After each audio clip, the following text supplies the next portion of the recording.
Hello veterans, back here with another video pertaining to PTSD and how you can prove that in your VA disability claim. I want to talk to you about the combat presumption as it relates to PTSD claims. And if you're not familiar with that, basically the combat presumption is an idea of regulation actually within VA's system that says if something happens in combat, then essentially VA takes your word for it. Okay, we did another video recently on non-combat PTSD cases, and in there we said that VA requires corroborating evidence or supporting evidence of what you're saying happened in service that led to your PTSD.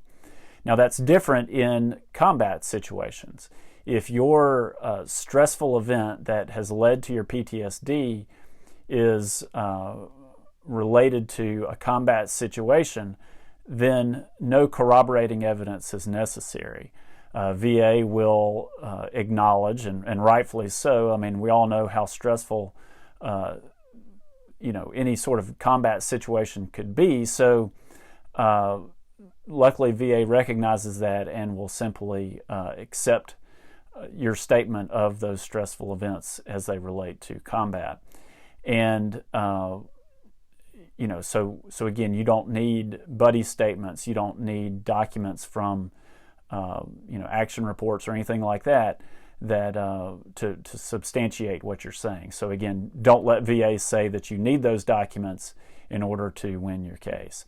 Now, one thing to keep in mind with this is that combat presumption only applies to the combat-related stressful event. And here's what I mean by that. It's not that you receive a combat veteran label that then applies to all situations related to all VA disability issues. Let me give you an example of what I'm talking about. If you served in combat and at one point, but you now have PTSD related to an auto accident on a base nowhere near a combat zone or a combat situation, and your PTSD arises from that motor vehicle accident, then the combat presumption does not apply. It's not that VA takes the word of every combat veteran in every situation.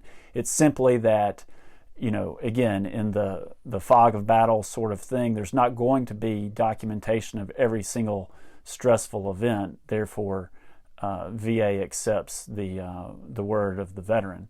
But again, it doesn't apply to other situations not related to combat. So keep that in mind.